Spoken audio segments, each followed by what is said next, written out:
జలాశయాల సమీపంలో కట్టుకున్న అధికార పార్టీకి చెందిన ప్రముఖుల రాజభవనాల జోలికి వెళ్లని హైడ్రా సామాన్యులు ఇతరుల నిర్మాణాలను నేలమట్టం చేస్తోంది.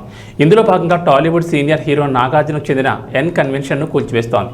మాదాపూర్లో ఉన్న ఎన్ కన్వెన్షన్ను తుమ్మిడికుంట చెరువును కబ్జా చేసి నిర్మించారని హైడ్రాకు ఫిర్యాదులు అందాయి. దీంతో శనివారం ఉదయం భారీ బందోబస్తు మధ్య కూల్చివేత పనులను అధికారులు ప్రారంభించారు.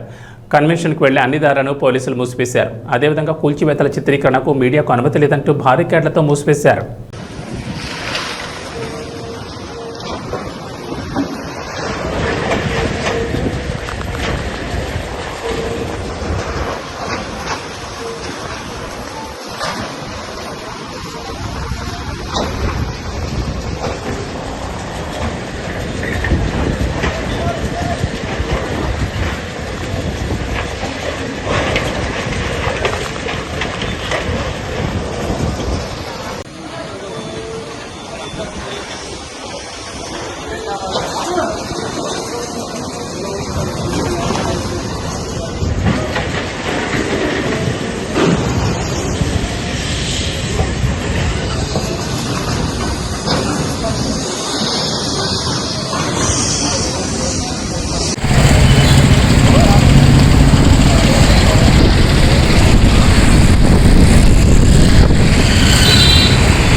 సిబ్బంది కానీ డిఆర్ఎఫ్ అదేవిధంగా కూర్చోవడానికి సంబంధించినటువంటి సిబ్బందిని కూడా మనం చూడొచ్చు. ఆ విధంగా ఎక్కడికక్కడ సిబ్బంది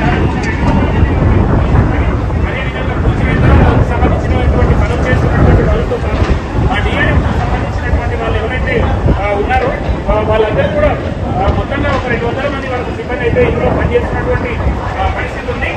ఎలాంటి ఇబ్బందులు రాకుండా చేసేటువంటి ప్రయత్నం చేస్తున్నప్పటికీ కొంత ఈ నిర్మాణం చాలా కేవలం రేకులు అదేవిధంగా పైపుతో ఉంది కాబట్టి వేగంగా జరుగుతుంది. అదే పటిష్టమైనటువంటి నిర్మాణం అయి